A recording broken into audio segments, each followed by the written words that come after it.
collaboration, we've given shape and depth to some of the most complicated topics of our time, making them easily accessible for those who seek to understand. We've given voice and space to the stories that often go ignored. Please take a moment to consider being a patron, make a donation, or join Rockfin. Thank you.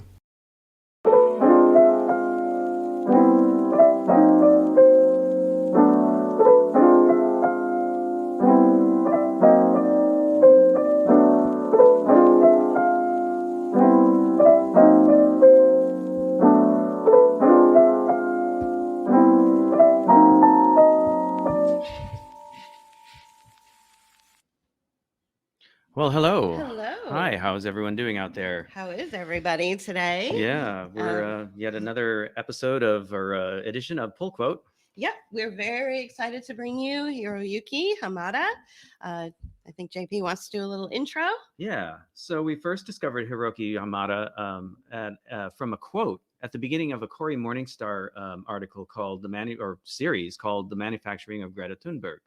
It was the first time I had ever heard his name, and I was very impressed with the quote. I'm not going to read that because it's a little long, so for this segment. Since then, we've listened to him on John Stepling's audio podcast, Aesthetic Resistance, and have connected with him on social media. Hiroyuki Hamada is a sculptor and a painter. He has exhibited widely in gallery and non-commercial settings alike. Hiroyuki received an MFA from the University of Maryland and has taught sculpture at Penland School of Craft, as well as serving as a visiting artist at the Vermont Studio Center. He lives and works on the East End of Long Island with his family. We're very excited to feature a visual artist for the first time on Pullquote, and even more excited to bring in Hiroyuki Hamada. Welcome to Pullquote, Hiroyuki. Hey, there you are. And there you are. Hi. Hi. Thank you so much for inviting me, and I'm really excited to meet you. And yeah, great. Well, like I said, we've been talking to you on social media and listening to you, but we've never had a chance to actually talk face to face or virtually face to face. So it's nice to finally see you and hear you at the same time. Yes, it is. We listen to Aesthetic Resistance, John Stepling's podcast pretty regularly, and Great. we enjoy all the different intellectual voices that bring varied analysis to the situation that we're in right now. So first, just to break the ice a little bit, how is life in Long Island in New York?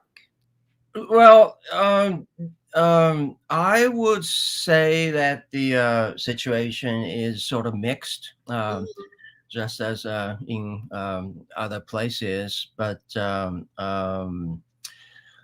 things are loosening up in terms of the lockdowns, masks, and all that. But at the same time, we hear all the things on the media, new things coming in. Variants, and also the COVID pass. New York State has another one coming in. I just heard about it yesterday, and so it's yeah, it's a very very unstable, uneasy situation, and I do feel little isolated, feeling a little defensive, since I've been talking about what's going on openly. I use my real name, and so it's yeah. I have to say that one of our good friends who is also an artist, she was very excited about seeing this particular episode in particular, and she said that she reminded me that you had a Guggenheim fellowship, and that it's so rare to see somebody of that caliber speaking openly about what's going on. Sorry. I can back off that if you back away from that a little bit if you want. Yeah, I mean, I think the art world is really dominated by the uh, capital. I think many of the institutions are supported by the big money, Democratic Party establishment in particular, and so the political atmosphere is very, very controlled, I think.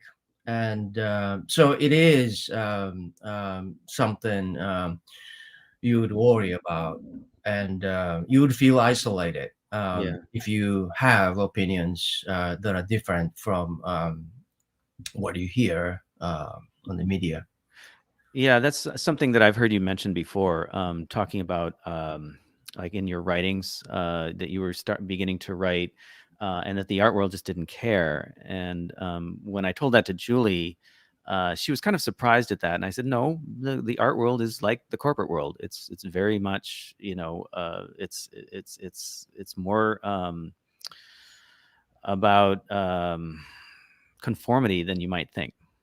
Right, it's an interesting situation because I think the selling point selling point of art is, of course, its capability to reach um, to people in terms of humanity and all the good things that transcends the framework of the society, which is dominated by capitalism. So it is people do talk about dissent. People talk about political opinions that are for the people, but everything happens within the framework of the uh, corporate politics, acceptable range of dissent, and of course that make things kind of worse because um, that kind of force can be harding people, the general population, into the corporate sphere. Yeah. Right. Yeah. Well, I know that you just posted a new article on Dissident voice. Dissident Voice. Yeah, it just what came out yesterday, I believe. And Julie wanted to talk to you about that one as well as another one. You had two articles that you wanted to talk about. Right. So why don't we bring up the most recent one that you did, the one that you did yesterday, so that our viewers can see that you actually, not only are you a very prolific artist and do beautiful work, which we will talk about momentarily, but they can also follow you on dissidentvoice.org. And I just want to read a bit of the article that you wrote. This one is not the latest though. Oh, that's the one from February, JP. Or Right. did you want to Yeah. talk about the one? Yeah, we'll latest one? do the latest one Okay. first. All right. So Yeah. let me bring that up. Sorry, yeah, sorry, no, guys. Sorry No. about that. okay. We are many, so it's right there. Yeah. Yeah, There there we go. So, what I really like about this one is the title. We are many, the oppressors are not. And this seems to be a running theme throughout many content creators, many broadcasters, is that the people that are implementing these strategies and protocols, which are hurting the majority of the population, only make up about 10% of the population, but they seem to have all the power. So we are many, and those 10%, the oppressors, are not. So if you don't mind, I'm just going to read a little bit from this, and then we can discuss more. So fast forward to 2021, the era of war on virus. We are experiencing a massive wealth transfer to the rich and powerful, which can be best described by Jeff Bezos thanking his workers and customers for his rocket ride. The cynical exploitative violence inflicted against workers is found in all sectors across the country, creating destruction of small community businesses, massive homelessness, suicide surge, spike in drug-related deaths. Lockdown measures are wreaking havoc in vital social relations, which must now be recognized. There's more, but I think I want to stop there and let that really just sink in. What I like, the very last sentence there is that you said they're wreaking havoc in vital social relations, which must now be reorganized. I'm sorry, I can't even read my own writing. Reorganized. What can you just talk a little bit about that reorganization?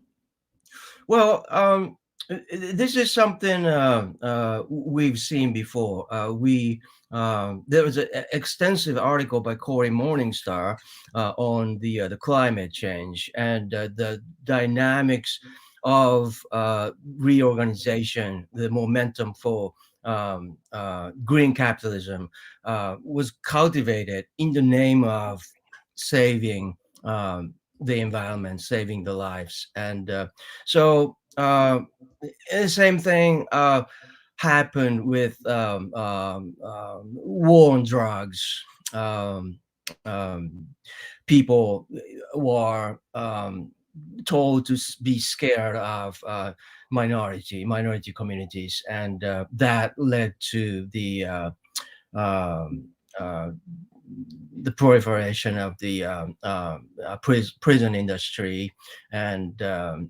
destruction of minority communities. So this is a pattern of capitalism to induce crisis in order to bring about necessary reorganization, restructuring of the capitalist framework. So yeah, that's what's going on. That's what I see. Yeah. Well, we certainly saw that through the whole war on terrorism as well. Right. Right, You know, right, and the you know the availability or the ability to create a situation where suddenly everybody needs every public space needs to have a metal detector or some sort of security device or a security right, system put into place, and you had a security guard everywhere that wasn't before. right. And they even created fake terrorism, FBI plots to frame people as terrorists. So they really put their efforts in promoting the thing. Yeah. Yeah. Well, I think we're seeing that language again.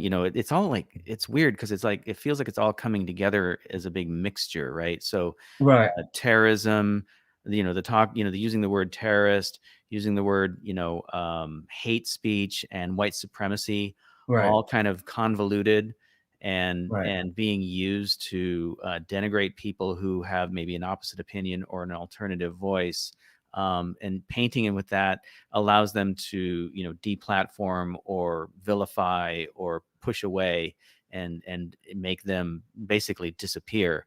Right, and the way they do it by comparing it as a war, that's really effective because if it's a war, if you go against it, you're the enemy. If you're an enemy, you have to be put down. There's no room for discussions because it deals with the existential crisis.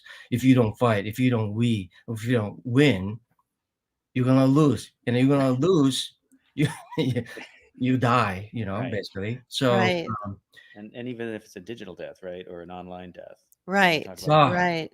right, It feels as though sometimes I refer to myself as being killed off the internet, like, oh, back in 2016 when I was killed, and that's just the way that I talk when my social uh, position on the internet was uh, taken away or right. But I mean, diminished somehow. that's the basic the momentum. If everything is just numbers on the internet, they can will flick the switch and make you disappear. And this is really a big factor in things being hardened into digital sphere. Right. Uh, sort of going along those same lines, and given where you live, do you see anybody in your community um, who may be less inclined to speak out about some of these atrocious methods by which to control society? Do you see anybody in your communities kind of trickling into the conversation because we've seen, staunch liberals. By the way, if we're looking up, it's because our light is flickering, not because we're rolling our eyes. But Sorry. if you do you, like, we've seen in our community of friends, these really staunch liberal types who are sort of pro Democrat Party, pro all of the COVID protocols. It's kind of trickling into the conversation and saying, something isn't quite passing the sniff test. Do you see that in your community as well? I think it's really not obvious. I think most people are sort of hiding behind what's acceptable. But if you talk to people in person and you describe what's going on, most people don't object to the logic of questioning, because the contradictions are so uh, it's flooding. I mean, there are so many contradictions. There are so Right. many things you can talk about. There are so many gaps between the logic, and it's that's one of the reasons why I wrote the article, and it said that this is really an effort to Go back. put fear, doubt, and divisions among the people. Right. Yeah. It's obvious. It doesn't Yeah. make any sense. Truly. It's a really wonderful article. I really encourage everybody to go and read it. I think so many people um, think of you as an artist, as a sculptor, a painter, that they forget that you also do some writing. Before we move on to the art part of this conversation, I'd like to read from your February 2021 article, just very quickly, and we can have a short discussion about that, and then we can move on. So it's entitled "The Mechanism of Invisible Hand, Invisible Cage, and Invisible Empire Over Humanity and Nature." So, you know, I would ask the listeners to remember that this was written in February of 2021. The invisible cage of authoritarianism comes in the shape of a bottomless pyramid. Fear and hopelessness fill the dimly lit bottom layers.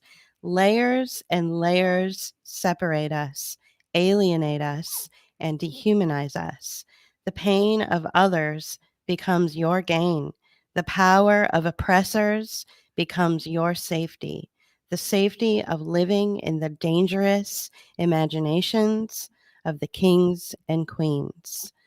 So I'll stop there, and we can talk more about what you mean by kings and queens and their dangerous imaginations.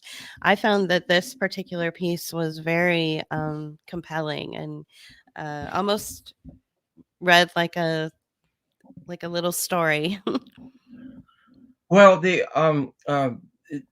imagination, obviously, the reason why I started um, writing about these things is that I um, I have an existential fear as an artist, because if your society is controlled, if your society is put in this framework of um, uh, profiting, not profiting, um, you will be limited in terms of how you imagine your surrounding, and everything else, who you are, how your relationships are. And this is a fatal momentum against art.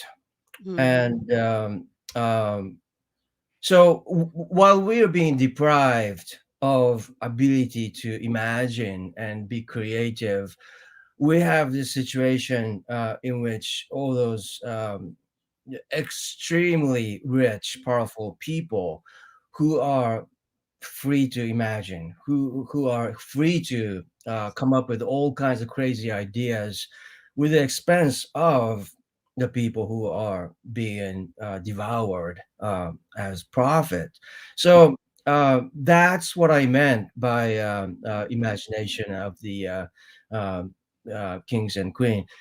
Kings and queen are, of course, the oligarchs who Right. Right. are controlling whatever we are being subjected to. But I wanted to imply that this is a lot like feudalism.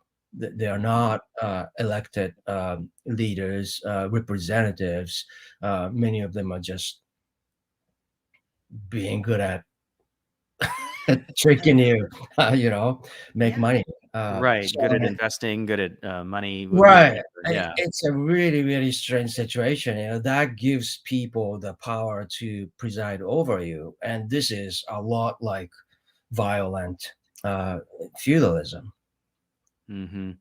We had a discussion with a woman named Lynn Taylor about education, and she was talking about how in these new educational forms like STEM and STREAM, they're including the arts in the STEM education profile, meaning science, technology, engineering, and math.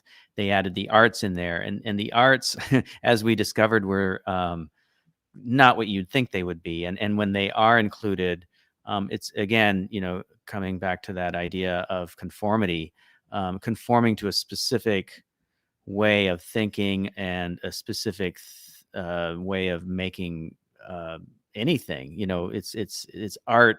It's the art of the state, as it were, as opposed to expressing oneself and being just that natural human inclination to express oneself. Right. It's making art within the confines of what others think should be the case. And it feels like that ties in really well with what you were just talking about, regarding the who's telling us what to think and how to make art, and how it can trickle into um, self-expression and just humanity. Right. I mean, there's a problem of being limited uh, when you express, and also there's a problem of having an audience which understand um, the essence of humanity and nature.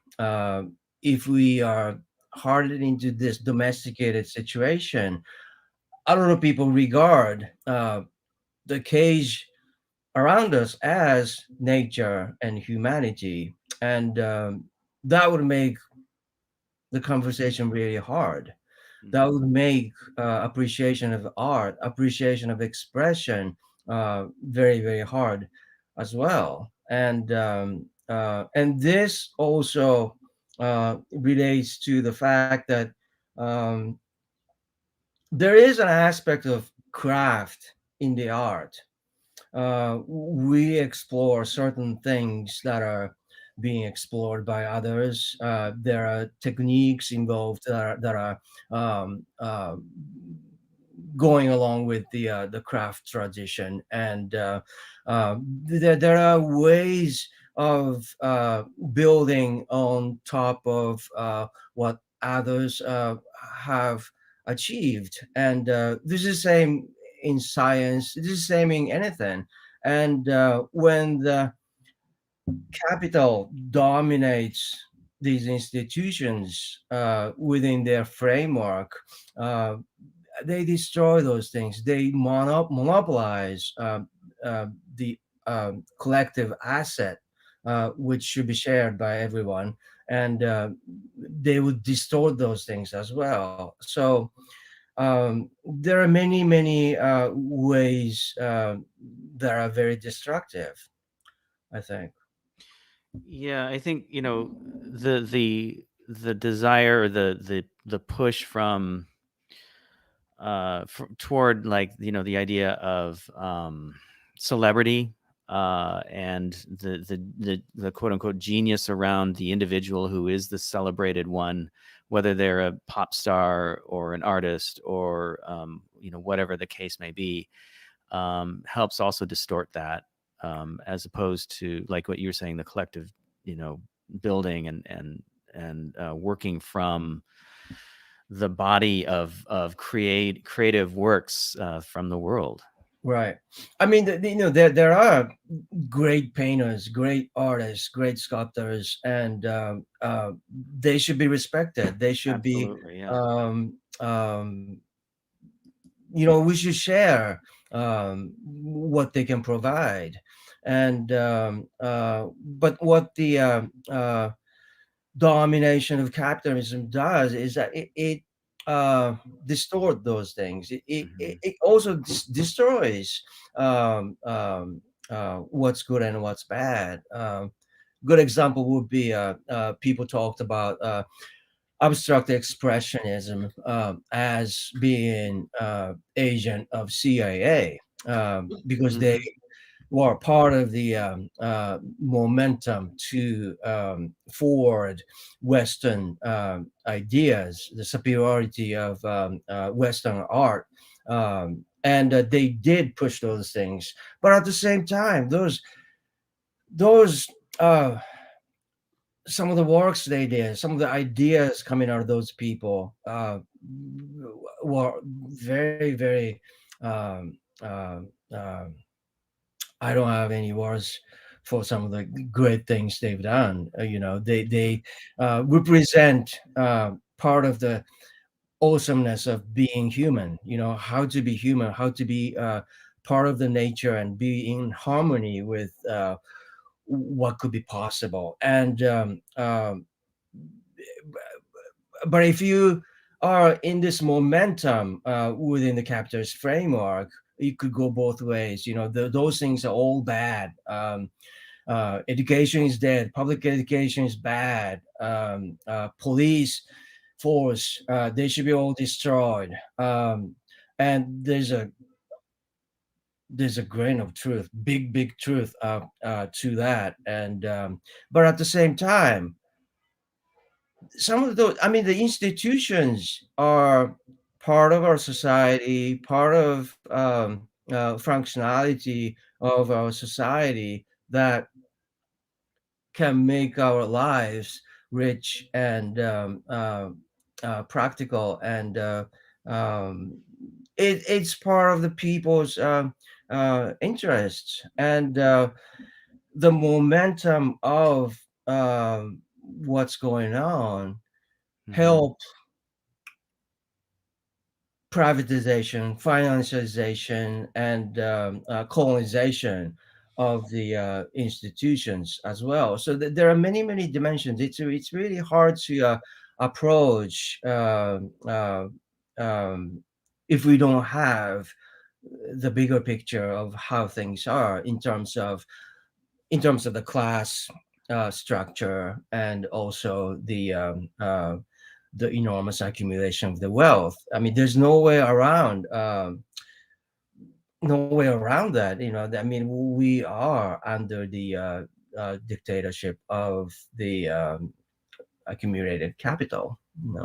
Yeah, I agree with you, and on one hand, it's the galleries and the museums that allow for, I guess what I was thinking of when you were talking about like the abstract expressionists and the the institutions. It's like, for me, walking into a room full of Rothkos at like L.A. Mocha back, when they were showing those things. Just the sublime, you Right, know, right. that Yeah. quality that you get. And the first time that I was introduced to, I think it's Donald Flavin. I forget his first name, but he worked in, Dan um, Flavin. yeah, he worked in light sculpture. And the first time I was introduced to his work was walking through a gallery, also in LA. I grew up in Southern California, so I was LA Mocha, I believe, as well. Um, this hallway of just all his light sculptures was just amazing to me, and taking that in. And even though it was like a very technological experience, it was also like a transcendence from that technology. And and so it was an institution that allowed for that. But at the same time, you and I were probably some of the, we came of age artistically, or age wise, in the age of the blockbuster, museum show. And it was like, that was the only way that the museums could really show those other types of programming. So they had to have the Van Gogh shows and the, Impressionist shows that attracted millions of people, over a course of time, so that they could support these things. But that also kind of ruins, that takes you into what you were just describing, that, this over the capitalism taking over the experience of going to a museum. Right. And art, One thing that, to kind of bring it back to what is presently going on in present society, is the closures of the museums and then the slow reopening of them, and also the selling off of various pieces of art to the private sector. Deaccessioning the arts. I noticed in New York that this has been going on for a while, and I know it's been going on in San Francisco too. The Brooklyn Museum deaccession. So, this brings me to a very broad analysis of course, class war. Just very, just as a side note, I was talking to somebody recently who's my age that didn't know who Jack Kerouac was. And I was a little shocked by that. I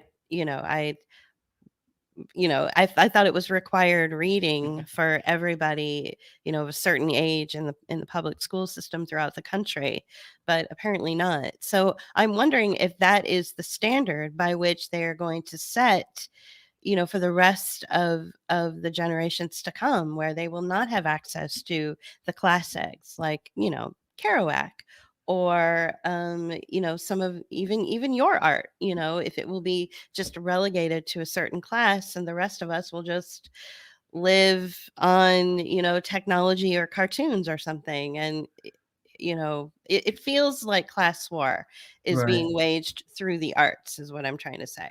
Right. I mean that happened a while ago, I guess. When I was in school, I was in Washington D.C. area, and when I was in school and I was getting out of school, and I started going to galleries, and it was obvious, you were surrounded by old Black people on streets, and you go to galleries, it's all white people, and Oh, it's really it's obvious, there's something wrong, something totally segregating, totally the different messages are given to different people, and I think that's really being exacerbated with the COVID momentum, and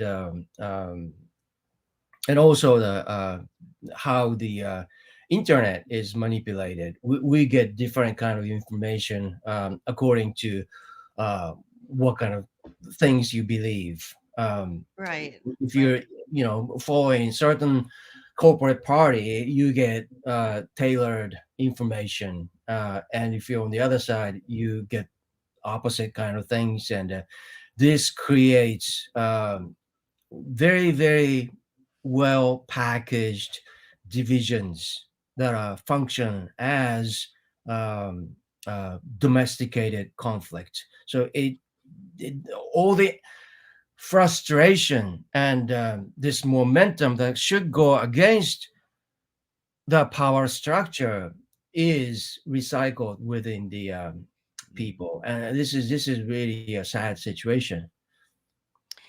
Yeah. It really is. Something you said earlier when you were speaking to JP, which really struck me. It was after I read a piece from your February 2021 article. and it's something that we had said from the very beginning. It feels as though our minds are being colonized, and that only, as you implied in this piece that I wrote, or that you wrote, that I read, only the imagination belongs to the kings and queens, or the corporate uh, structure that's taken over our municipal bodies and our governments. It's and I see it in children, especially in my neighborhood, where there is not a lot of opportunity. There is no meritocracy.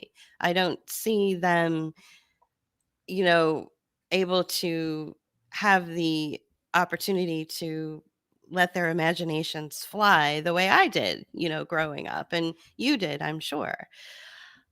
So, but it is very frustrating, when you're trying to keep imagination alive in the midst of this deep oppression, this great oppression that's going on a psychological level. So, Right. you know, Right. Yeah, like I was saying, the imagination, if the imagination doesn't go with the real interaction of the people, the real feeling, real emotion, real suffering and struggle of life, um, those people would come up with really screwed up ideas about what could be done. I mhm. mean, you read about what Klaus Schwab wrote about what's going to happen, and some of the things are really, really far out. I mean, it's very, very dangerous. And some of the things we hear from those billionaires who would come up with ideas what they would do with technologies they have access to. It's a very, very dangerous situation, and it's dangerous because their ideas and their lives are removed from what we experience as human beings. Right, Yeah, totally. yeah. Well, you must conform, and you cannot have art because we Right, are going to control it. right. Sorry, that was a joke. Little humor. A little bad humor. I was going to say, again, coming back to like education, I think somebody made a comment about people not, being aware of, their own traditions, and um, I think that the arts have been removed from education for a long period of time, and even the American experience right from the beginning, from the Puritans on, art has always been sort of considered a something that's not always trusted. Yeah. But It's um, really ironic, right? I mean, the yeah, word Right. trust. It's yeah, that's right. Yeah. yeah. And I think so that trickling of a way of arts education and understanding how to interpret and think more broadly and using um, the imagination and creativity is really, I think, also what has brought us to where we are today, regarding where people's imaginations. We hear a lot of what we call magical thinking about these various theories that go on.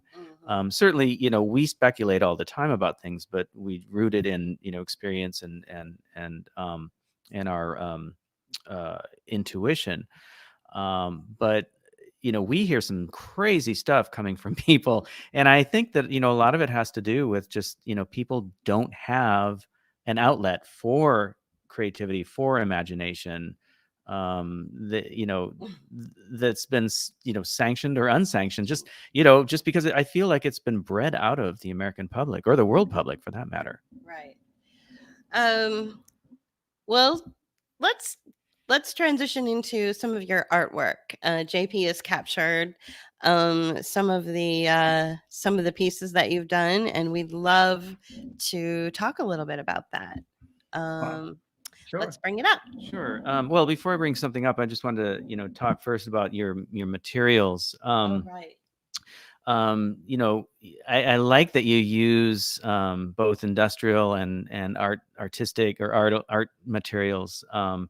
So for our audience out there, some of the materials that Hiroki uses are tar, plaster, wax, and in some cases resin. The first time that I ever heard of somebody using tar was Donald Sultan. And I thought, wow, that's really wild. I don't know how that would work. I mean, how would you? So, what I want to know is had you adopted these alternative materials independently, or were you influenced by other artists, or how did you come to start using materials like this? Well, I really started out kind of late in the art. I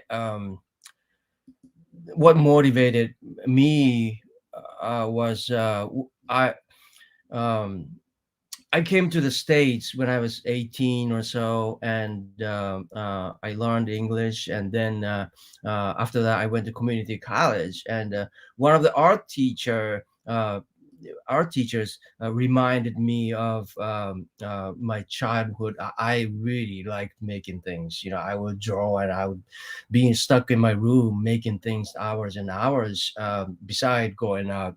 Um, Running around with my friends in nature and all that. But so there was something in me that was really brewing, and meeting this teacher really showed me what art can do. Art can be method of communication that could uh, do something totally different from other types of art, poetry, literature, music. You can draw lines and shapes, and just by doing that, you can move people. You can share a profound experience of being human, and this is really, really like magic. So I was initially interested in psychology, but this awesome thing called art was became my interest. And so when I started doing that, I really didn't have formal education in craft. I wasn't trained as a sculptor. I don't know anything about carving stone or welding or things like that.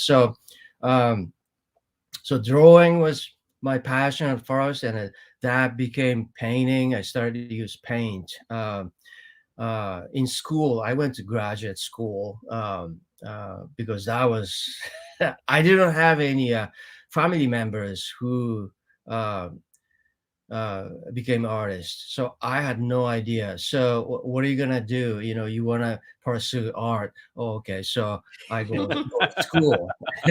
you know Right. um I know that that's not the only way, of course, but the school I went to really allowed me to do whatever, as long as I'm in the studio working all the time, and which it was basically what I did all the time. I basically lived in the studio, and you're surrounded by other artists. You're surrounded by students who are taking undergraduate classes.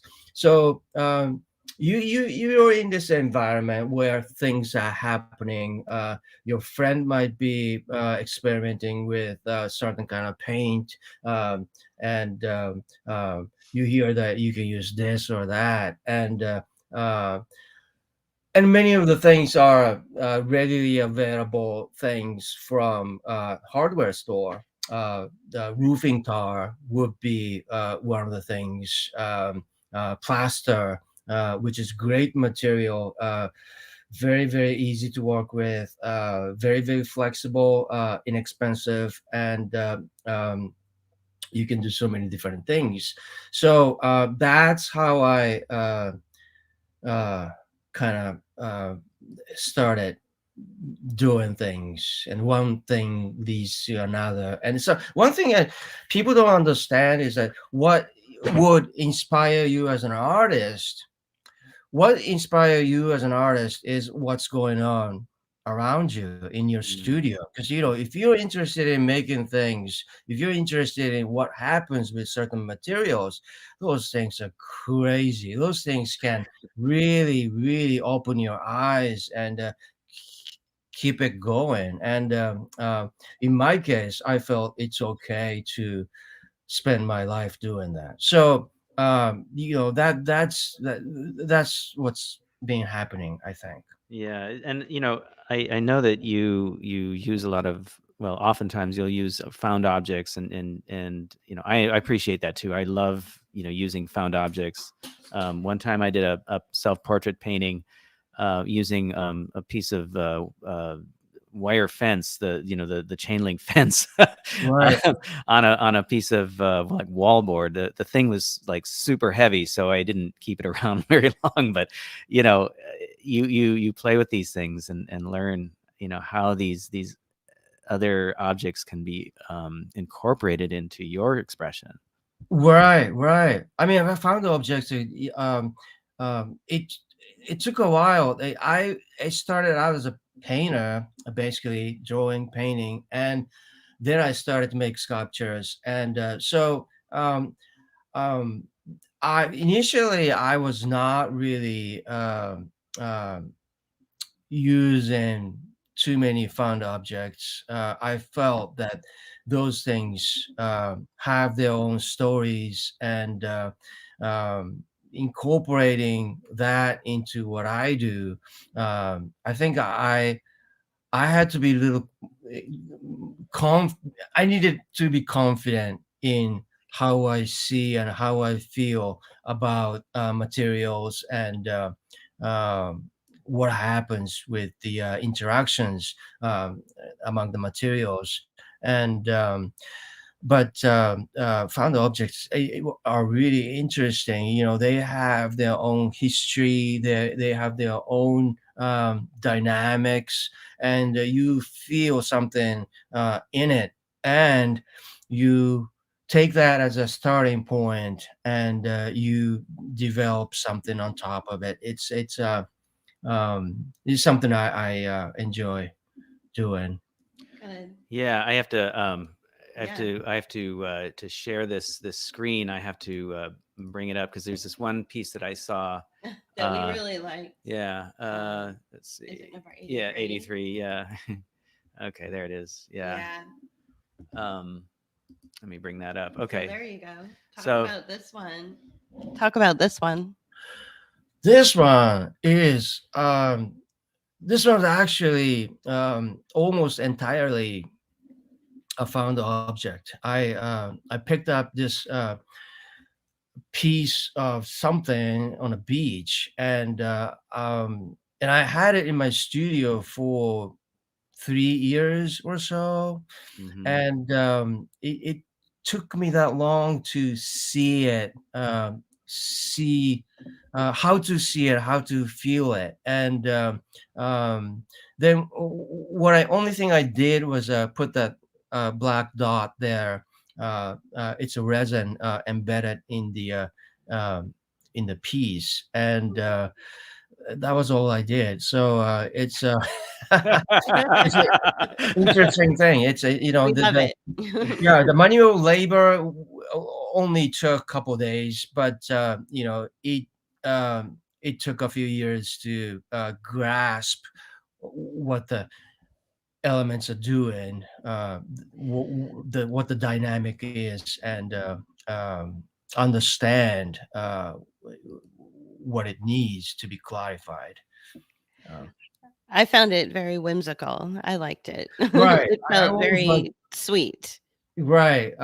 Yeah. Sense of playfulness, sense of Hmm. humor is always I like. I think you know it's part of human being human. I think. Yeah, I agree. Well, what, back to your point. I mean, I agree about, sometimes you have to live with something or sit with it for a while to like really understand what it needs to speak to you. I have a few things like that around that I've never really figured out what to do with them, but I just liked having them around. Right. Yeah, it's really, that things have different layers, things have different aspects, and um, it's really hard to see the totality of the presence, and that also relate to in real life. Mhm. Things are often not as it appears to be, and also another thing is that making art is observing, understanding, taking in all the dynamics and become part of what's going on. And there's no way around cheating. There's no way around lying about what's going on if you want to come up with something profound. And you can say the same thing with life. In order to make things happen, you really have to listen, you really have to observe uh, um, what's going on. You have to step back and see what the contexts are, what that means. Hmm. Yeah, we totally agree. We often turn to an oracle for sort of guidance, and in this case, it's the Viking runes, and they're a set of little glyphs on ceramic. And oftentimes, like yesterday or the other day, we came up with a reading for either of us, for both of us, and we both had the same glyph in the same position, which really told us a lot of what was going on. So this is a way of accessing the subconscious and bringing it out, and giving you the ability to see maybe a path that you might not have taken if you weren't paying attention. Interesting. Yeah, you know.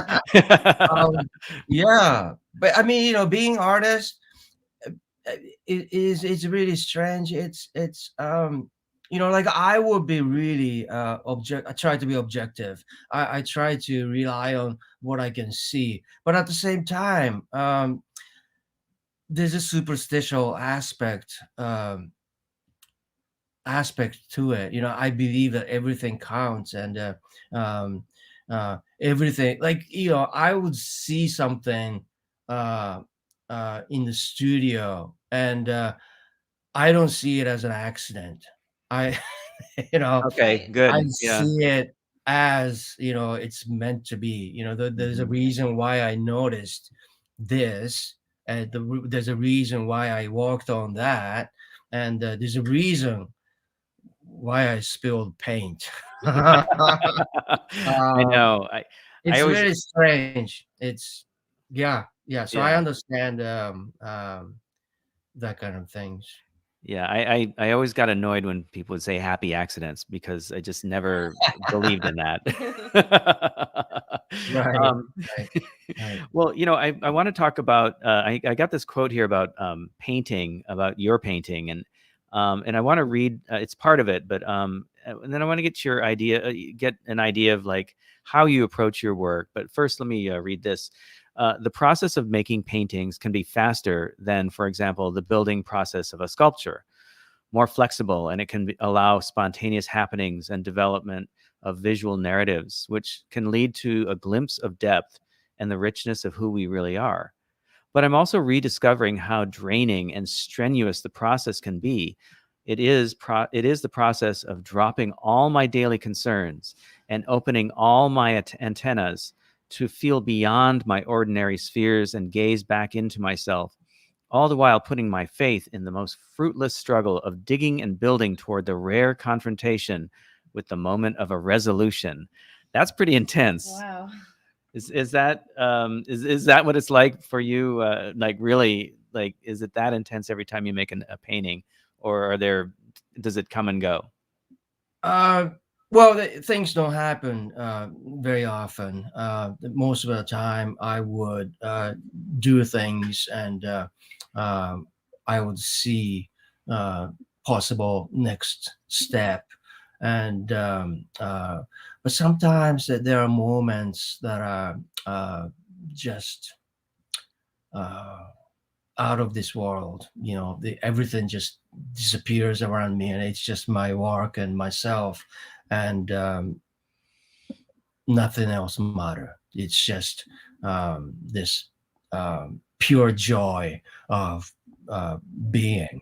And um, yeah, I mean, that's one of the driving force, I think, of uh, being stuck in this situation, I think. Yeah, yeah. That's an interesting way of putting it. Stuck in that situation. Um, how often? So, what I'd like to know is, I'm always curious about how other artists work, and I do some planning, but obviously, I leave some spontaneity, and you know, for the moment. But oftentimes, I work in a small space, and so I have to work within very tight constraints in that regard. But how much do you do any planning, or are you all very spontaneous when you start a piece, well, especially a painting? And then we can talk about sculpture too. Right. I think the painting to me is pretty much start from the end. It's the process of a struggle, and it that becomes the actual structure of the work. Mhm. So Like the Jackson the- Pollock thing we're talking about. Yeah. there's really no planning in terms of uh, paintings for me, but at the same time, I have all the memories of past experience. Um, those memories could affect my decision making process, and that's why I said I try to empty myself, because those things could be convenient, but at the same time, those things could limit my actions Wow. as well. So I would like to be open to the actual dynamics that's happening, and I don't want to limit uh, those things. But in terms of sculptures, I think I do plan a little bit, partly because it involves structure making, and it needs to be planned, and that's one thing. So I one of the ways I come up with basic idea is I like to draw. I like to make shapes. I was wondering about that. Yeah, I was Yeah, wondering if I yeah. have a lot of sketchbooks, and I have a lot of sort of like seeds that could grow into something else. So I would have the basic ideas, but when I actually implement those things with materials, sometimes different things happen. So different things would change the direction of the work a little bit, but at the same time, it becomes ideas for other pieces um, um, that are different from the one I'm working with. So it leads to a variation of theme, and um, um, so there's a difference in different method. But I really uh,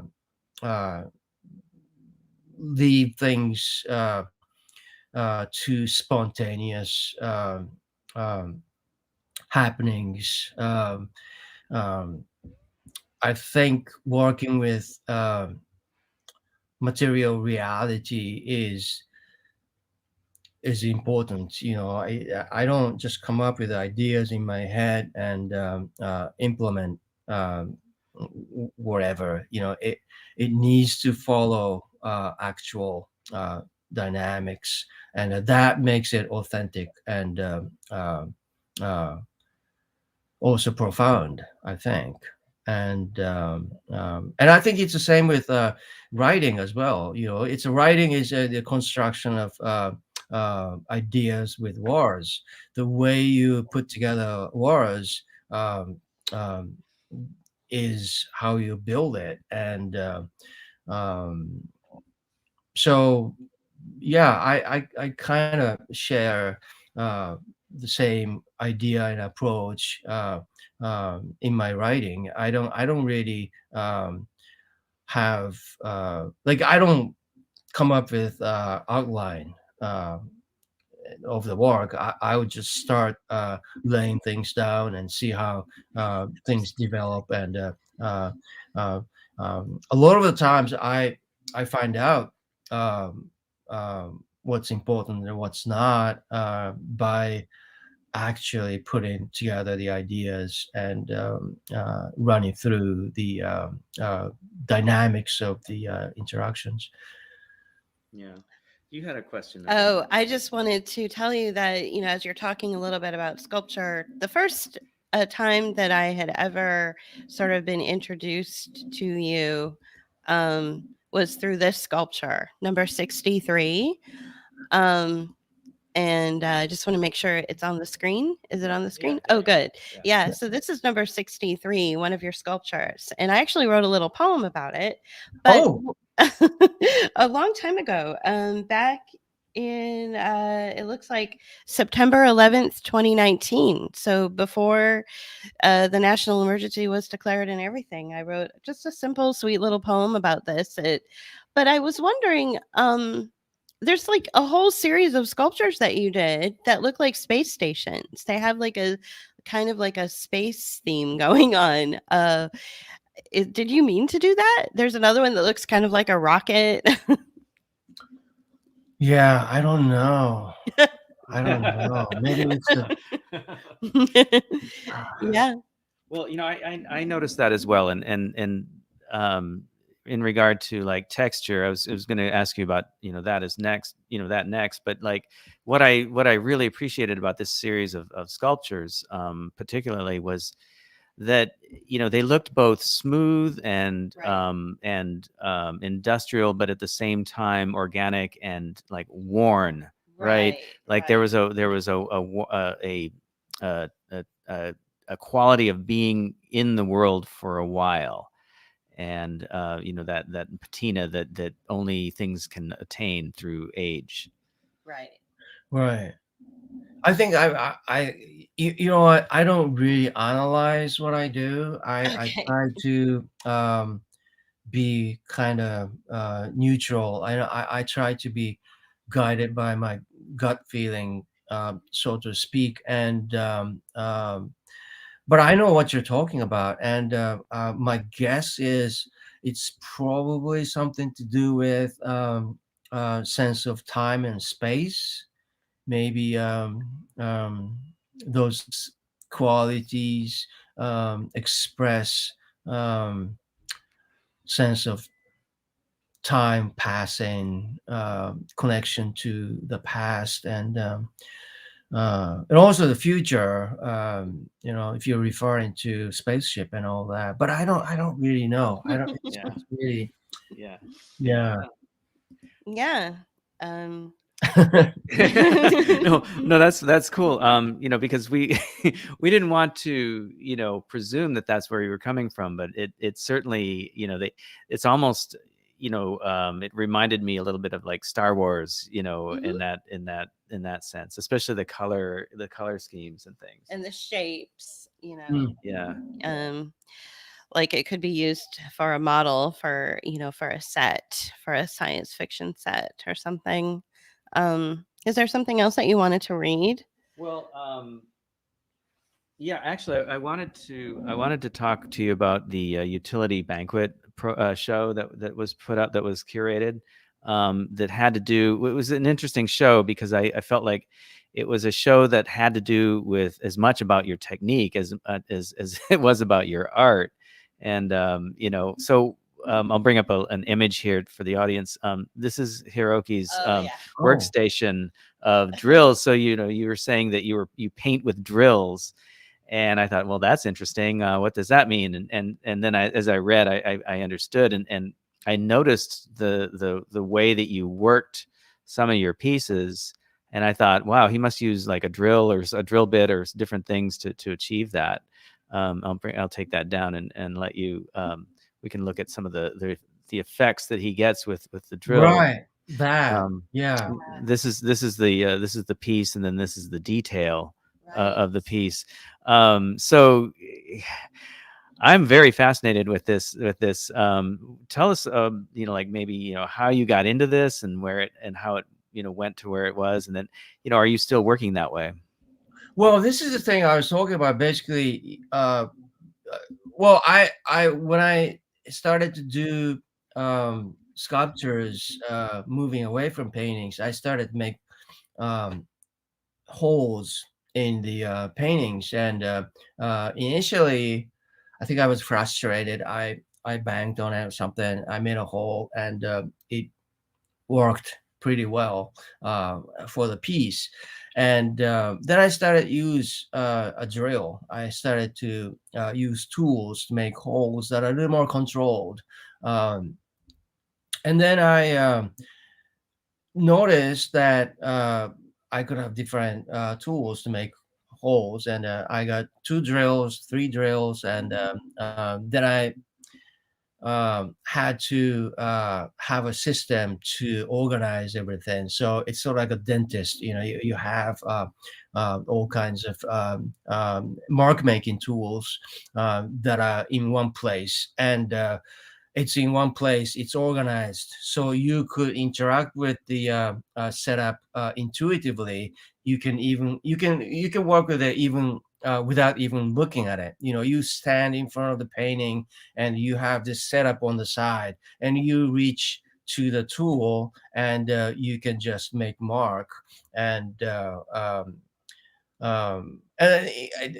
worked, and that was something I did for a while. And uh, then started to do other things with resin. And but a few years ago, somebody asked me to be in a um, show of art making tools. And I remember that, I had that thing with a bunch of drills, the cart. So I I reassembled the thing, and I exhibited that piece in the show. And after the show was done, I brought it back, and I started to kind of use it again. So my latest pieces have some of the drill marks. So I am working on it lately. And yeah, so this is interesting. The things in the studio really kind of transcend this time. The things I've worked on a long time ago would come into what I'm doing right now. And sometimes I would um, take things out of my storage, things I kind of forgot about. I couldn't have solutions at the moment. I would come back to it and work on it. And for the past a few years, I finished a few pieces that way. And um, so it's really interesting. Like, again, things are not really um, uh, seem to be. You look at things, you observe things, and you start to um, uh, reveal different aspects, and you get connected to that. So yeah. Well, one of the things that I really appreciate about the work that I've seen on your website is that, and I'll bring that up in a second here. Yeah, it's hard to talk and manipulate the thing. We don't have a tech on the background here, so a producer. is the quality of texture, where you'll see in some cases it's very smooth, but then on the edges it's like rough and looks like, like concrete that was just kind of splashed there, or whatever the case may be, and it feels both spontaneous but also something that's just part of the structure. Right. I like things to be real. I want things to be. Um, um, I want everything to have. Uh-oh, he went away. Looks like we lost We him. may have not. Let's keep it going. Yeah. So this is He's- his there he website. is. There, no, this is his website. Let's bring us back up here. Let me just hide this. So there he is. Okay, all right. So let me bring him back on. Oh, hi. We lost you there for a second. Yeah, that was strange. Yeah. Yeah. No, it's okay. These things happen. I mean, in the world of Wi-Fi, this just It yeah, happens. yeah. But we were Right. just bringing up your website, so continue, please. Right. Yeah. So what was I saying? I was talking about. Oh, we were talking about texture and Right. Yeah. I materials. mean, Yeah. I want everything to have its own place. I want um, um, I want the piece to be cohesive. I want um, the piece to have presence that's not being manipulated, being suggesting something in a way that's uh, uh, um, not digested. I want it to be um, um in um, some sort of cohesive structure that works to say something. So, Got it. um, um, and I think the way I do it is I make sculptures, but I'm very, very conscious about the surface. And I most of the time I paint the surface. The earlier pieces are often they would look like something. They would look like stone, or they would look like something. Something has happened, but they're all painted meticulously.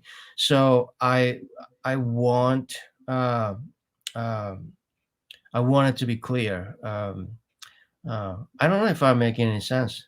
Oh no. Oh, yes, you are. You're making a lot of sense. You are.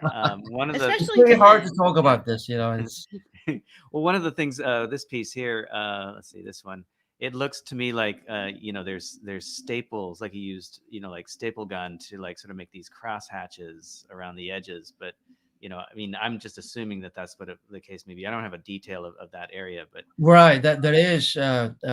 I've used staples. Again, this is something that's available around you. right. Hmm. Yeah. you know um I wanted to turn to a couple other subjects. First, having to do with your work, in fact, is showing art in the age of COVID. And there were a couple of shows that I noticed you participated in recently, and one was the drive-by art program, or drive-by art show, and it took place in Los Angeles and then in Long Island. um how did you feel about that that approach to exhibiting art? It was okay. It was. I don't know if it was clear from looking at things on the web, but it was really a community um, Serena. uh, event. People went around looking at pieces, and there were interactions. I sat by the by my work, and I greeted people, and I also Cool. handed out one of my writings. So they had an unexpected surprise um, Wow. um, Wow. That's in terms cool. of that. Yeah, but Yeah. so it was interesting. It was I got to talk to people who came by, and it was also interesting idea because everything was closed, and Mhm. doing a show outside and involved in the community was something that was pretty successful, I think. Yeah. Good, good. Yeah. I'm glad to hear that it was like you just described, where you were able to talk to people, interact, and Mhm. sit near your work and have that interaction, because the way it was presented in just the flyer that I saw, it felt like it was just like, people would drive by and look at art, and Wave. and then keep going, and so I'm glad, so people actually got out of their vehicles and came out, They and did. They yeah, did. yeah.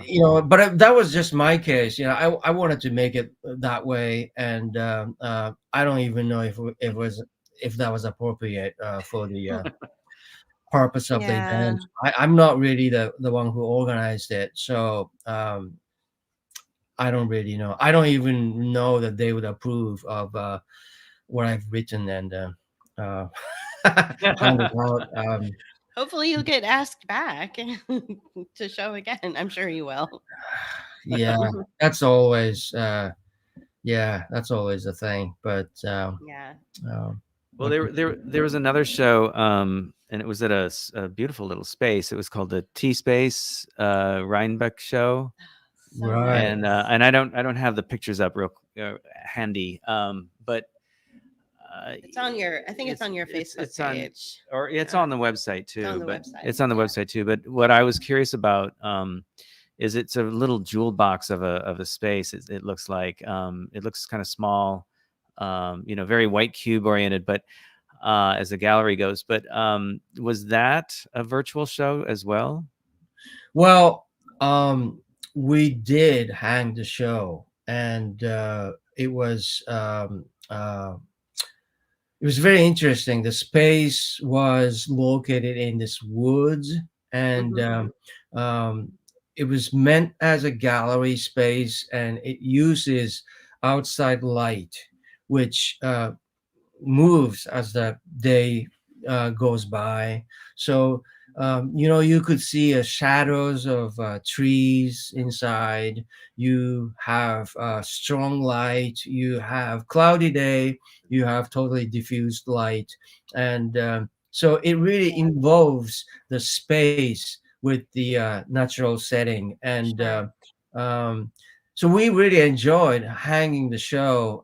We had, I think, one, two, three, four, five, six pieces or so, and uh, there was a one floor, ground floor, and the second floor, and it was really, really handsome show. I really liked it, but yeah, it was not really open to the public. Um, um, like it should be. It was open at the end, and there was a um, uh, some kind of art event that involved other places, and people came to see. And there are a few days um, they opened the space, and people went to see, and but it was great. It was a nice show, but it was sad that the uh, not many people could see the show, and it became the virtual element was big, and but they did try to um uh, have online events. Uh, those were not going to be there. We had a couple of videos made. We did interviews, and uh, yeah, things happen. Art happens no matter what. Mhm. But in terms of what we are concerned about, things being online as opposed to being in person. um, yeah, it is not too uh, great. Um, Yeah. um, but you know, it's really, you know, most of the time people look at art that happens online, and um, and I think visual art has a different history than literature or music. If you're like talking about music, um, you have access to a pretty good presentation of your music, even though they are not the real performance with the full range of audio and just being there. You know, listening to the music with your body, Mm, which is very different. But I think the music appreciation is based on these reproductions. And but if you're talking about art, I think um, the in-person element is still big. Um, if you stand in front of a sculpture, if you're standing uh, before paintings, you see much more. You feel the little things you can't see on screens, and you know, it's so. So again, you know, the limitations of the technology sort of guide what kind of art can be forward and what kind of art uh, would have a hard time. And yeah. Yeah. Well, sort of feel like it's sort of like the, growing up and going to school and going to art history classes and seeing the paintings and the sculptures in the art history books and the yeah, reproductions. It's, even the slides the professor might show you are nothing like when you actually see it in the right. round, you know. Yeah. Yeah, that's the thing. Like, if you're going to school in rural area and if you don't have access to real art, you know, it's really tough, I think.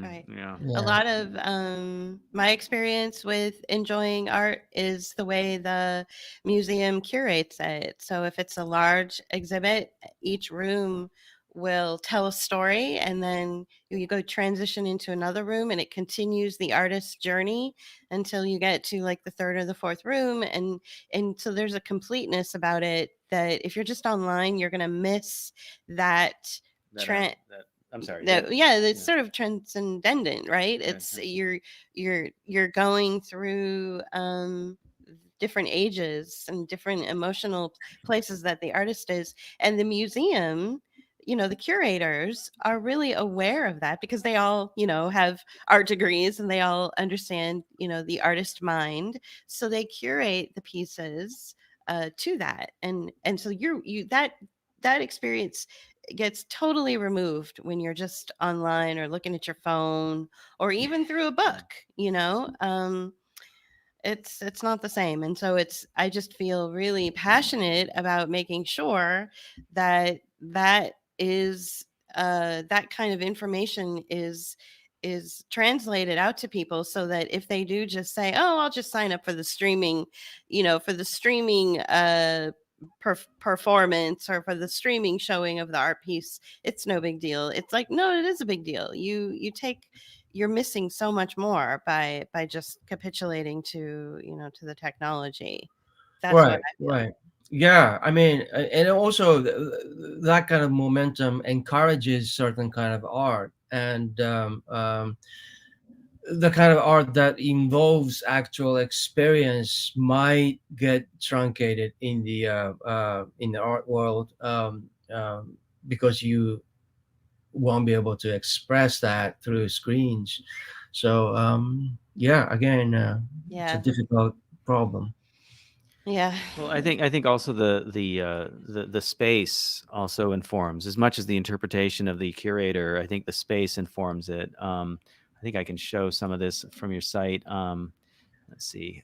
Let's see. So this is from a recent show, I believe, and then this is at the art centers at Duck Creek. Right. So this looks like a very I amazing love that. room to Yeah. be in. Yeah.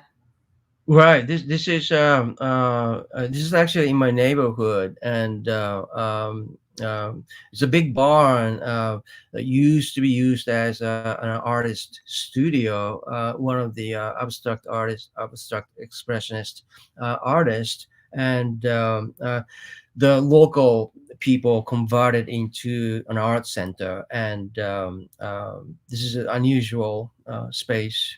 Yeah. I love Yeah. it. Yeah, Yeah. it kind of reminds me of the Presidio. I'm not the Presidio, the art center in the Headlands. Right. Oh Yeah, yeah, yeah, The Oh, Marin County Headlands. There's a whole uh art center there. Just in Marin County, outside of San Francisco. right. It's wonderful. So whenever there's studio, what is it called? Well, they had both open Open studios. Yeah, studios, yeah, they right. had open because people did residencies out there, and Right. this is right. in the hillside, just at the mouth of the Golden Gate Bay, Mhm.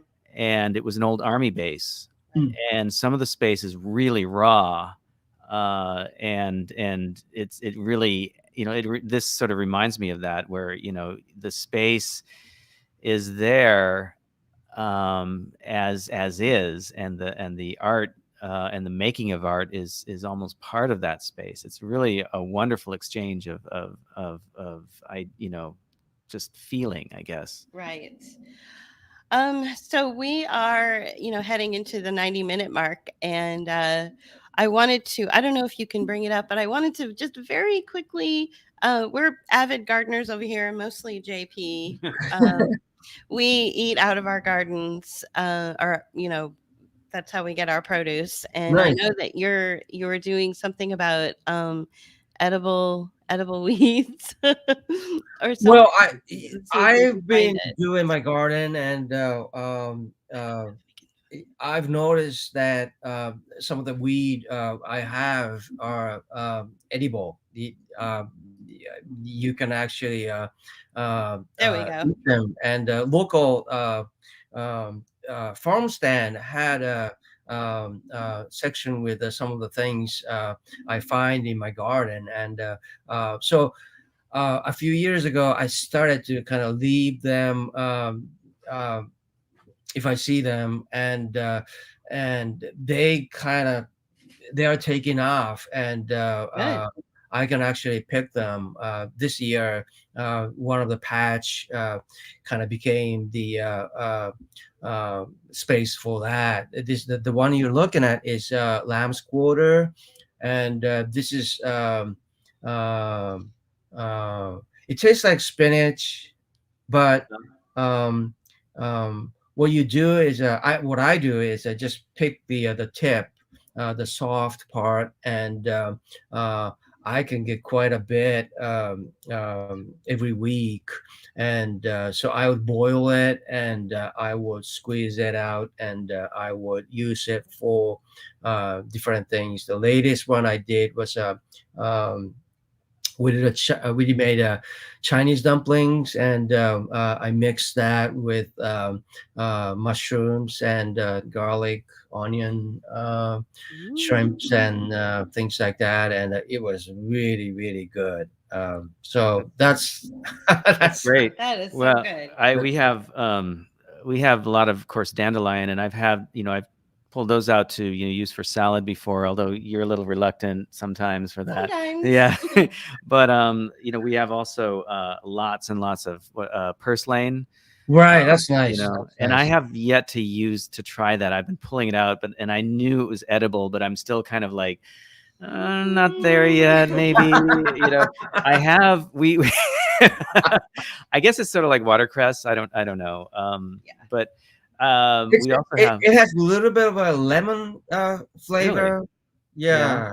Okay, And I'll it's a little, yeah, it's a little slimy yeah. side, and some people might not like it. I love it that way, so Do you eat I it guess it raw? depends. Yeah, you can eat it raw or stir fry, but I Yeah, think I need to investigate a little more about that. yeah, I've been I've been really eating the lamb's quarter, but yeah. Well, the other thing that we have a lot of is Plantago major, and it's I guess it's a relative to the banana, but I mean it's called White Man's Footprint or something like that. All right. And it grows everywhere. I mean, and it really likes horrible soil, so it rarely grows in my beds. It grows, between the sidewalk cracks, which, we live in kind of an area that, is probably pretty toxic, so I don't really use it a lot. Right. But I have let it grow in my beds before, and I guess as a tender as when the leaves are young, you can use them in salads, but later you can use them in soups. Like, when the leaves are larger, you can use them in soups, and I've done that. I've actually created so. And again, it's a little like spinach. Yeah, I did. Somebody was posting about it online, Facebook, and I I became a friend kind of with the person. And I got some seeds from her, and I tried to grow it, and Wow. it didn't come up. So I'm gonna have to try again. That's one of the things I've been interested in. So many things. It's Yeah, well, just give it the area of the garden that's like, the least watered and the worst quality soil, and it'll probably do fine. yeah, Yeah. yeah. Yeah. Do you compost or anything like that?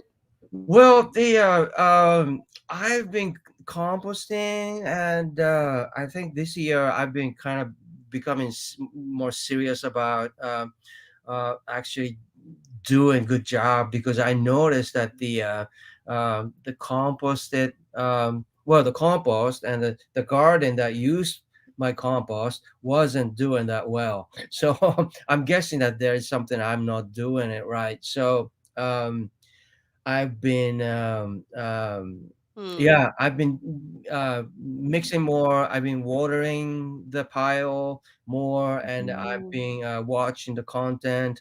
I've been I got a couple of equipments to um, um, Turn it. cut up the leaves, cut Okay. up the weeds, chop up some Mhm. branches. So those things have been added, and so I'll see. I'll see how it goes. Yeah. Yeah, I've got two compost piles, or I've got a pile, and then I've got Okay. a composter bin, and the pile is for the weeds that I pull up, that I don't want to throw them away because they make great compost. Mm. Right. And but like you, I mean, I've been a little lazy about turning it. But last year it made some great soil to where that's why the sunflowers are so amazing out in our Right. backyard. They're So huge. But we're yeah, covered with sunflowers. yeah, but Yeah, and also you can make this fermented liquid that's good for fertilizing the soil. You can yeah, compost uh, tea, yeah. yeah, there's a different kind of doing it methods, and but I just looked it up. Interesting one that just uses the bucket, and you put weeds and put water, and just leave it for a few weeks, and after that you come up with this atrocious smelling thing that you but it, probably can't do it in your neighborhood, but but it's it's yeah. supposed to be very, very good. And is that another thing? I just found out that you can use those brown bags and cardboard, Hmm. Right. right? Yeah, And yeah, they can. Yeah, I just got paper shredder, and I'm been making piles with that, and Okay. that takes care of the brown element that yeah. goes with the green element. So uh, yeah, Wow. interesting. That is Thing. interesting. Yeah. Yeah, Yeah, in fact, I just did a thing with putting down a lot of mulch in our back area, which we've basically converted a parking pad into our garden, Right. and we've left a lot of the space open so that in case we do need to have a delivery or whatever made in that pad, we can use it. But I put down about 3 inches of mulch, but below that I put sheets of cardboard, flattened cardboard boxes, right, to help keep the weeds down. I learned about this years ago, from some people that were doing landscaping and such. right, right. So it is interesting. I had one more question. Do you have anything else? Mm. Um, I'm curious when and how you met Corey Morningstar. Oh, I well, Facebook. Um, Okay. um, Of all places, right? Hey, why not? um, but um, that was um, before the climate change stuff. Um, I knew her as someone, an environmentalist who was working with writing about nonprofit industrial complex. Mhm. Um, um, it was sort of it was really eye opening because she was really involved with the environmental activism, and Yeah. her path basically collided with the um, corporate activism, and so her words were really resonating in many ways, and very authentic, Yeah. and I got to know her as a person a little bit, and we uh, we communicate. John Stepling, Corey Morningstar, and Johan Edible. We have uh, this communication network. We talk about things all the time and share Mhm. information. And I've been really learning a lot from those people. As Yeah, have we. Yeah, as Yeah. have we. I mean, just listening to the program, it's Yeah. we learn a lot, and we it's very inspiring to listen to it. Yeah, as a program. right. Yeah. Yeah, it's a wonderful program. So your interest in environmental activism, that's how you collided. Like that's how you met. And she probably had a much more uh true analysis Maybe authentic or or authentic analysis of what's really going on with the screen movement. Then it was for us the way that she was able to just say these people are behind these organizations, this is about making profit, this doesn't really have anything to do with the climate. In fact, a lot of the ways that uh, they claim that they are helping the climate are actually destroying the global south, so through the taking of various elements out of the earth that are necessary for those indigenous people. I mean, she really just I'm tripping over my words, but because I wasn't planning on going here, but she really did lay it out very clear about what this really is. Right, This right. fake activism. Right, and you know. she did it through layers and layers of facts, and Mhm. basically she constructed this argument through facts. So Mhm. I mean, there's no way you can argue against it because it's all there. Right. It's really logical, it's really factual, and it's just enormous things she has been doing, and so I totally really respect her Mhm. angle, and the dedication, and also it's just she uh, strikes as a human being Yeah. with compassion and feeling and common sense Yeah. to understand how we are, and Yeah. yeah. Wow. Okay. Well, cool. Well, thank you. Yeah, because we've been inspired by her as well, Of course. and I don't need to go into my story. We'll deal with that in a video essay. Um, but I want to thank you for taking the time and meeting with us and talking about your work and talking about things that I think a lot of people may not be aware of and about you. Right. Thank you so much. Thank you. Yes. Remind people where they can find your writing. Um, I Dissident Voice has a bunch of my articles Okay. of Guardian, Okay. also the Greenville Post, um, Okay. and also the Corey site Wrong Kind of Green just published my latest, and I saw that. Yeah.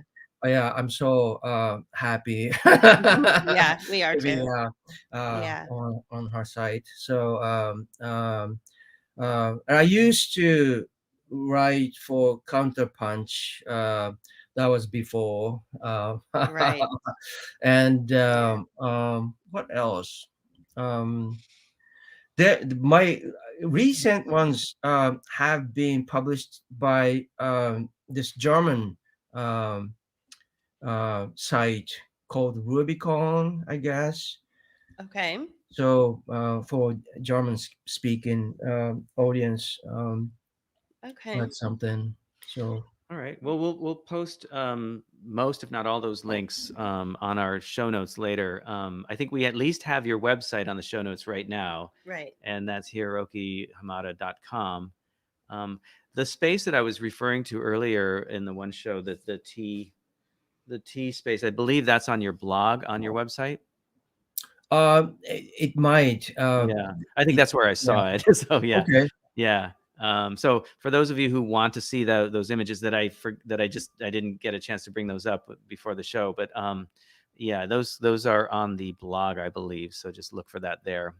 Anything Okay. else? I think that's it. We just really appreciate the time talking to you. It's been a wonderful conversation. It was Thank great. you. Thank you so much. It was fun. Thank you. All right, Yeah. Thank great. you. And Okay, Yeah. we'll be right back with you, and we'll see you soon. see you soon. All right. So, how I hope everybody enjoyed our conversation with Hiroyuki. Hiroyuki. Uh, yeah, us Anglos with our plus Californians, we tend to like Oh, we really slur. slur our Yeah, we words. tend to do that. So Yeah, yeah, I really enjoyed this program. especially you. Yeah, Yeah, being an because artist. I haven't had a chance to really talk to any visual artists in a long time, and so it's nice. To have that conversation and not just talk about paint, but talk about bigger things, Of course. and that's especially good from this perspective. Like we work in our own artwork. We have a very broad approach to the world, and we look at just about everything as being part of our art. Right. So we, for those of you who are not familiar, we make video essays, and we have a whole series called the New Model Series on our YouTube channel, which you can find. It's called Book of Hours. If you enjoyed today's conversation with Hiroyuki, we will be having more conversations coming up in the future with more people that you love. And we could really use your support. So, if you'd like to become a patron for an amount that you can afford, that would really help us. This is what we do. Um, we make video essays, long form video essays, and we do video sketchbooks and also blurbs that we sometimes embed into our Twitter Yeah. feed. Or put them on Um, Instagram or or put something. them on Yeah. Instagram. So Yeah. we are we're a couple of creatives. JP has an art background. I've got sales and marketing background, and we've discovered that in the age of COVID, the corporate world doesn't want us anymore. So because of our viewpoints, and so this is how we are earning an income. Yeah. So we would really love it if you could be a part of our community. Many of our patrons have actually come forward with ideas, and we've created video essays based on those ideas. So we like to include everybody, in the work that we do. And Yeah, and I forgot at the beginning of the program to say hello to all our Rockfin viewers. right, We have a good number of you out there, and so hello and thank you for supporting us. If you have not become a patron, but you would like or interested in Rockfin, you can go to rockfin.com/book of hours, and you can join for $9.99 a month. You can have an account for free, of course, and access free content. but we have premium content on Rockfin as well. Right. And so for $9.99 a month, you can see the premium content as well as all the premium content from all the other content creators that are on Rockfin. And I'm probably off mic, so you probably can't hear what I'm saying. That's okay. That's the next investment, is another microphone. But anyway, So we just want to thank you so much for tuning in today. And when's do you know off the top of our head when our next guest is? Well, we are going to be offline for about 3 weeks. Our next guest is Dr. Andy Kaufman. And he will be coming on September 1st. I believe that's the case. Let me double check that. Yeah, and we have a calendar. We'll let you guys know. But yeah, we do have Vanessa Beeley coming up. We have Andrew Kaufman coming up. We have Christian Northrup, Dr. Christian Northrup coming up. And then we will be sending out the call for some of our autumn guests that we're looking for. But yeah, Andy Kaufman is next. Oh, great. Yeah, so Dr. Andrew Kaufman. So that'll be September 1st. Right. So you're going to want to tune in for that. This is a big psychological war that's happening to us. And he's very open and very vocal about discussing that. So I've been looking forward to him for a while. So please join us for that. Please support our work. Please support a couple of struggling artists over here. And we will say goodbye. Okay. We'll see you next time. Bye-bye. Bye-bye. Book of Hours are artists here to empower and embolden your response to the constant negative sound bites that attack your news and social media feeds. In order to continue making the video essays and art you've come to enjoy, we need your support. Make a one-time donation or become a patron. Thank you.